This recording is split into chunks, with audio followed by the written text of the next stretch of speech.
Immanuel Kant, German philosopher, who had done a lot of work on the function of the mind, he comes to the conclusion that the categories of the mind are cause and effect, that the experience generated in time is the function of the mind.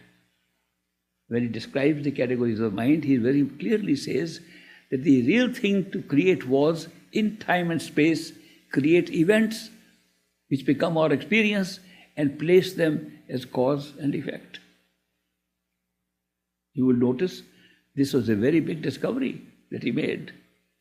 And he explained, without knowing it, that he was explaining a very big law accepted in most religions, the law of karma. We all say, this is my karma. And karma is being defined as destiny. This is my destiny. I've been born with this destiny. What is destiny? Destiny is merely a collection of events that will happen in a life. There's no other definition. Destiny means certain events will happen and it's pre-written or some of it we are modifying, or what is happening, we don't know. But it is just a series of events. And those events in time and space are created with the relationship of cause and effect. If there was no relationship, they were all independent, there would be no law of karma at all.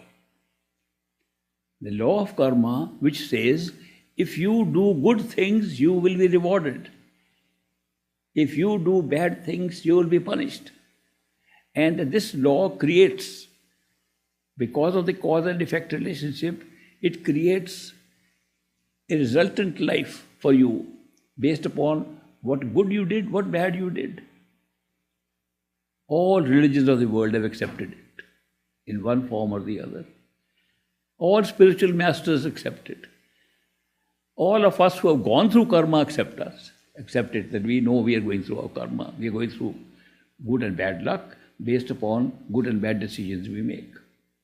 Sometimes we make a good decision in this very life and we get a reward in this very life. Sometimes we make a bad decision, we get the result in this very life.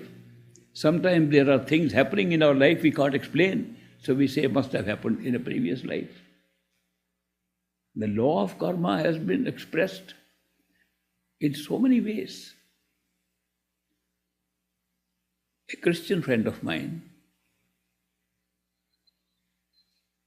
who was, of course, reading the Bible very carefully, always, and made me read the Bible very carefully also, he said, according to the teachings in the Bible, there is no reference to the law of karma.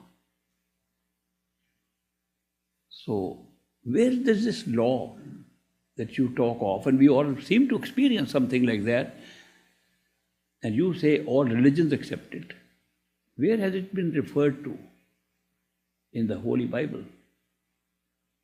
And I was able to pick up the right portion where a man comes to Jesus Christ with his son who is born blind.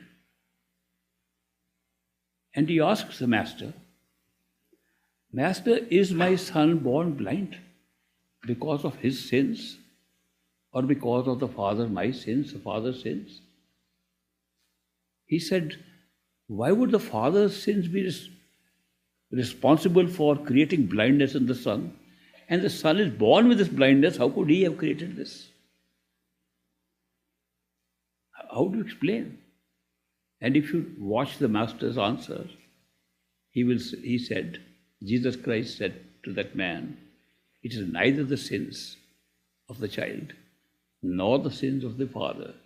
It is that the law may prevail. And then, of course, the story goes on how Jesus interfered with that law. But the point is that he said the law may prevail. Which law? A law that can create a blind child? How can that happen? What law is prevailing that can create a child blind from birth? The law of karma. It has been described. It is described in other ways also. But this was a very telling way. So when we say we are here because of our karma, we are here to have experience. Experience is only in time and space.